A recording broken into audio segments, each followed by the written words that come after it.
Hell hath no fury like me scorned. This is a revenge-tastic story. This story starts 31 years ago, but the revenge part was pure serendipity that began 2 years ago. I'm going to shorten most parts because it's a crazy ride, but I'll be happy to answer any questions you'll have. I learned a ton on this journey, and part of the reason for this write-up is to share that with others. The beginning. In 1990, when I was just out of middle school and my sister was still in elementary, my dad met his third wife at the only gas station in our town. They soon moved in together, and my dad abandoned us in our basement apartment to live on a shanty houseboat that didn't run, to live with her. He would show up every other week and give me $40 for groceries. Eventually, someone figured out the situation and called my mom. We went to live with her, which was, believe it or not, worse. My dad and his shanty wife got married in 1991. Not long after, she called me and told me my dad's brain tumor had returned. It hadn't, and that he couldn't handle the stress of being around us. That the only people he could bear to be around was her and her son, Shorty, who was my age. When I called my dad to ask if this was true, he said it wasn't, and he just couldn't believe that she would say that to begin with. That was one of our last conversations until 2 years ago. The middle. There's not much in this part. I worked my way through college, living in my car from time to time. My dad and I were no contact, but I heard from family that he'd bought a house and put his son through some vocational classes. When my grandmother died, Shorty and shanty wife showed up in a truck and took all the furniture and anything else that wasn't tied down or already gone. Eventually, I went no contact with my dad's side of the family. I struggled for years, decades really, but I made it. And I have a great job and a good family now. The best revenge is living well, right? The pre-end warm-up. 2 years ago, October 2019, I got a call from my dad's brother, Alan. He told me my dad was in a nursing home in another state, great, and I needed to go see him because he needed my help, WTF. Shorty had ghosted him, ahahahaha. The nursing home, coincidentally, was about 20 minutes from my house. And I saw an opportunity and I went. The reunion was underwhelming. I didn't want to make amends, but I did want to hear how he wound up dumped and all alone in another state. And it was a really, really good story. Shanty wife got lung cancer and put my dad in a nursing home before she died in 2017.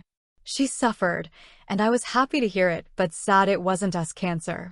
Shorty became his power of attorney, POA, when she died, and had been visiting my dad, living in my dad's house with his 2 children, and taking care of my dad's affairs since his mom died. But now he was MIA, and my dad was worried about him. He asked me to drive the hour and a half to his house to check on everything. That's all he wanted. He never even asked me how I had been. I agreed to go, I think out of morbid curiosity. I'd never even been to my dad's house. I did want to see where he lived with his real family for 30 years. I wanted to see what could have been my life. It was 50 shades of fucking awful. The grass hadn't been cut all summer. You couldn't get to the front door for the overgrowth. There were 3 pickup trucks in the yard. 2 were full of trash. Cabs and beds and back seats, just trash. Mail, clothes, paper, shoes, garbage bags. I couldn't understand it. My dad's handicapped modified SUV was on 4 flats and full of garbage, too. I didn't have a key, so I just walked around.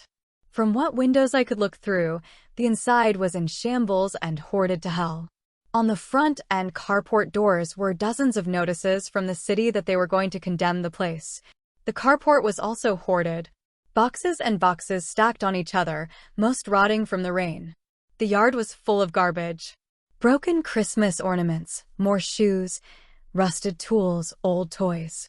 There was a letter in the mailbox notifying him that since the house was abandoned, mail would not be delivered anymore. That night, I Googled powers of attorney and how to use them.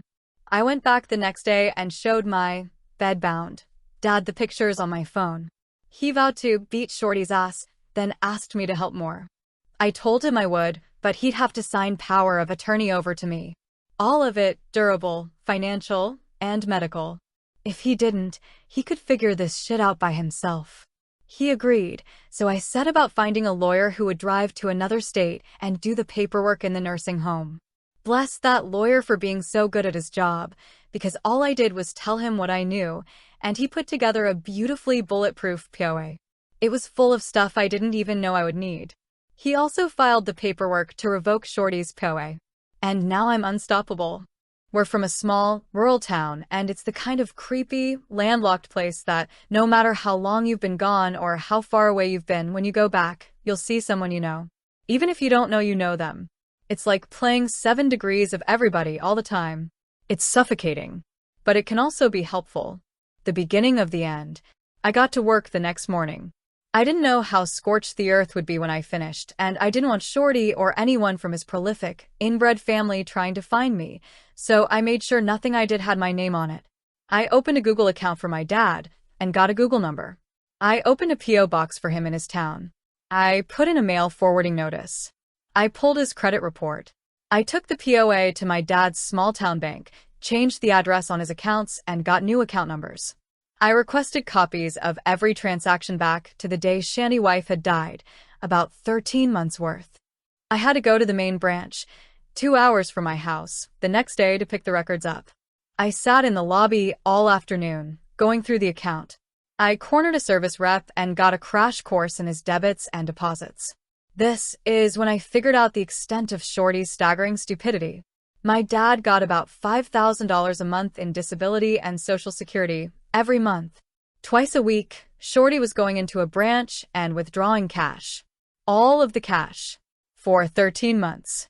And every time he did it as the POA, he had to sign a form stating that he was acting on behalf of my dad, and that form was notarized by the bank. I went through every withdrawal and got the bank to confirm that every one of them was made by Shorty. Then I went to the house and called a locksmith. I knew it was bad, but I had no idea what was waiting for me there. He got the first door open and the stench rolled out like a fog bank. We both gagged. 2 locks later, I was so embarrassed by what he had to see and smell, I gave him a $60 tip. And, with shiny new keys in hand, I called the cops. I told them I was POA for my dad, was checking on his house, and there were 3 vehicles there that didn't belong to him. He asked me if I knew who they belonged to. I said no, and I wanted them towed. He told me to call a tow company, and he would meet them there. They showed up with 2 wreckers. The tow truck guy got out and asked me for a signature. I only signed my first name.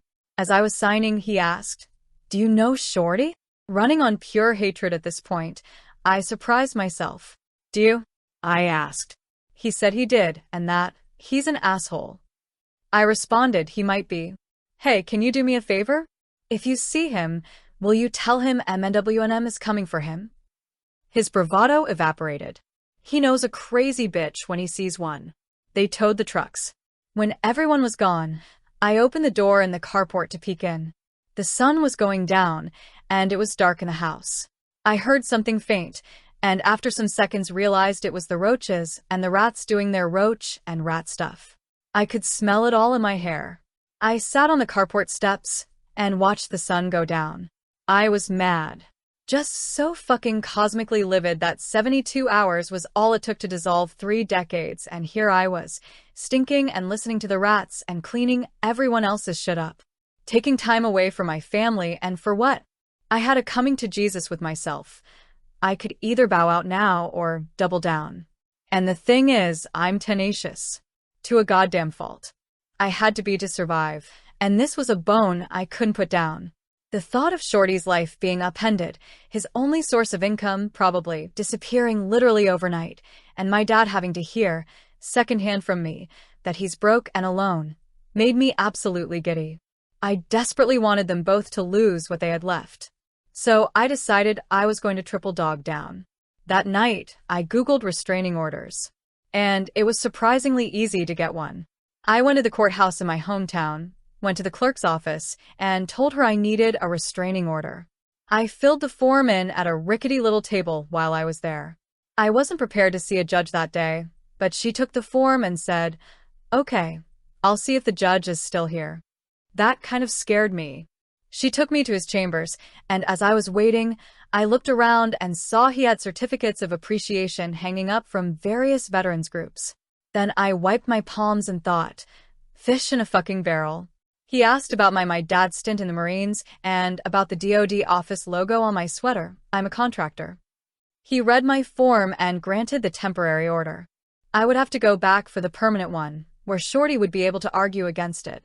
Then I went home and Googled biohazard companies and elder abuse statutes in my state. I hired a biohazard company to shovel all shit out of the house for $7,000. I would have paid double. They found my dad's mummified dog under some pizza boxes in the master bedroom. They sent me pictures and salvaged some papers. Shorty was served during this time, and a hearing was set. I got to work collecting and documenting shit. I made pictures and spreadsheets and timelines with cross-references because fuck it, now they had my full attention. The paid versions of Truthfinder and Trello seriously got me through all this. In my spare time, I went to the nursing home and gave my dad 8 by 10 copies of the pictures of his dead dog. From every angle. Before court, I went to the police station nearby and told them I wanted to report an elder abuse crime. A white-collar detective came out and told me it was a domestic matter and that since Shorty had been POA, everything he had done was legal. And this was the day I got to teach a small-town detective about the fiduciary responsibilities of a POA. Thanks, Google. I handed him a copy of the statute with the applicable sections highlighted. Then I handed him a thick folder with bank statements, pictures of the hoarded house and dead dog, a copy of my dad's credit report that showed he was tens and tens of thousands of dollars in debt, and a spreadsheet listing every cash withdrawal with a running total of the stolen amounts. The grand total was just over $130,000 in cash. That's not including the lost value of the house or the credit cards he opened and used. I told him he could keep that folder since it wasn't the only one I had. Then I told him I would wait for a case number, and I sat down. He came back about 30 minutes later and apologized, said I had a case, and gave me a case number. Then I headed over to the courthouse. Edit. Mods asked me to remove YouTube link. But Sing the Doors song. This is the end as you read this part. There were other people there, and I had to wait my turn. And while I was waiting, that stupid motherfucker schlepped his sloppy ass into the courtroom, by himself and obviously, literally, non-metaphorically, dirty. His shoes were untied, and that turned my giggle box over. Then it was our turn, and we stood up. The same judge asked me some questions, asked him some questions, and asked me if I had any proof. I had a very thick folder of it. The judge asked me if I had gone to the police. Well, yes, sir, I have. Do you have a case number? As a matter of fact, the order was granted, permanently and for life, but not before the judge halted proceedings and told Shorty he needed a lawyer. Someone told me that the courthouse would have a copy of my dad's DD-214 discharge papers, so while I was there, I got a copy of those because why not? I also used my POA to take Shanny wife off the deed to the house. That way, if my dad died and it went into probate, Shorty had no immediate claim. I also went and got copies of my dad's birth certificate and Shanny wife's death certificate. Technically, stepchildren can't request that info, but the clerk who waited on me recognized my dad's name and told me she lost her virginity to my Uncle Alan in the 60s and went to my grandparents' funeral.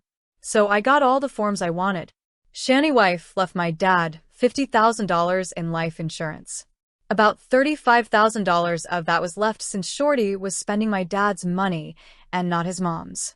So I opened an Ally account and transferred every penny over. Then I set up recurring transfers for the monthly deposits. At any given time, there was no more than $100 in his account. I also found a house flipper that paid me enough for the house to pay off his mortgage. That's the thing about probate, there's nothing to fight over if there's nothing there, and I made sure there was fucking nothing there. My dad died thinking he still owned a house. Speaking of which, this is about the time I found my dad's life insurance policies. They were up to date, and Shanny wife was the beneficiary. My POA didn't allow me to change beneficiaries, but it allowed me to assign them, and since Shanny wife was dead, there was technically no beneficiary. This is where the death certificates came in handy. I assigned my sister and me as beneficiaries. Irrevocable, 2, which means that the only way to change that is for my dad and me and my sister to agree to it. I kept my dad in the dark about all this. The only thing he ever really knew about was the restraining order and his dead dog. I found out that he had purchased the gravesite next to Shani wife and wanted to be buried next to her. That was just never going to fucking happen. I googled national cemeteries and found out he qualified to be in one since he was a disabled Vietnam-era veteran. So I arranged for that instead. All the cherries on top. My dad died in June this year, and I was there. He's buried in a national cemetery far away where no one will ever go visit him. The only obituary I ran was on the funeral home's website, and that only for insurance purposes. I wrote it as vague as possible. There was no service. His urn is purple, the color he hated most. I got a call in August from the prosecutor's office in my hometown. The lady on the other end is married to my first cousin because of course she is. That's how it effing works there. Shorty was arrested just after midnight on July 1st, was still in jail, and had been arraigned on felony elder abuse charges. He's facing 10 years in FMETA prison. She told me not to expect the trial anytime soon, as it can take up to 3 years for that to happen. I told her that was awesome since the uncertainty will hopefully haunt him. And after all that, he's still got prison to look forward to. He lost his kids. He lost his dad. I'm spending his mom's cancer money. He lost his free house and trucks. He has no credit and will never be able to get any sort of decent job and will, hopefully for a long time, not be able to find a decent place to live. And I sleep like a effing baby. Hell hath no fury like me scorned. Part 2.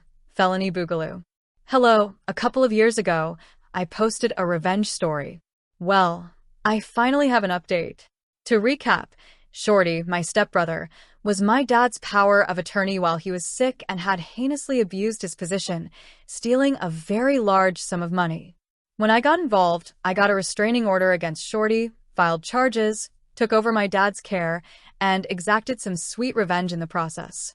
I was warned by the court's victim's advocate, who is my first cousin because that's how it is in that town, that bringing Shorty to trial for what he did would take a very long time. She was correct. In the meantime, I monitored Shorty's online activities. When he moved out of state, I called the court and let them know just in case it violated his bail. When he got a job as a truck driver, I called the court to let them know he was repeatedly leaving his home state just in case it violated his bail. Then, 6 months ago, I got a call from the same victim's advocate. The trial was going to be set soon, and the court wanted input from the family regarding possible plea deals and sentencing. He was indicted on felony elder abuse and was facing 15 years in prison. The advocate let me know that the family could request prison time or plea him down to work release with restitution. The upside to prison was obvious, but the downside would be that we would not likely receive restitution since he'd be perpetually poor and in prison. With work release, we would receive restitution, but he would have his freedom. Somewhat. She wanted to know which we preferred. I asked for the night to think it over. Shorty's future rested in my hands, and I wanted to savor it. What kind of god did I want to be? To decide, I needed to do some math. If he went to prison for 15 years, he would be out in half or less. 7 years is a long time. But restitution would surely take as long if not longer, and I would get the pleasure of taking his money every month for years and years and years. I liked the thought of him working every day, toiling away in shit conditions for shit pay, and him knowing that a portion of that shit day would be for nothing. I loved the thought that I would be the reason for it. So I called her back and told her we would be okay, with a plea deal to felony supervised release and restitution. I didn't hear anything further until last week, when the advocate called me again to let me know he'd accepted a deal. The deal? He pleaded guilty to felony elder exploitation, first degree. He received 15 years, split, and suspended, which means he won't serve any jail time. 2 years will be on felony work supervision, where he'll have to call in to his parole officer every day and be drug tested almost as frequently. After that, he'll be on regular probation for up to 5 years. The judge will schedule check-ins with him to ensure he's paying restitution and meeting the requirements of his work release and parole. The restitution. He has to pay back $130,539.39. He was ordered to pay $300 a month beginning January 1st, 2024. My math gamble paid off. It will take him 36 years to pay that back at $300 a month. If he misses a payment, he will go to jail. I will be in his life for decades, taking back from him bit by bit what he stole. So, I think that's going to be it. I've done everything I can do, apart from being there to catch him if he violates the terms of his release. Thank you for reading this tangled web of revenge. I hope it warms your heart for the holidays. If you enjoyed this story, like and follow for more.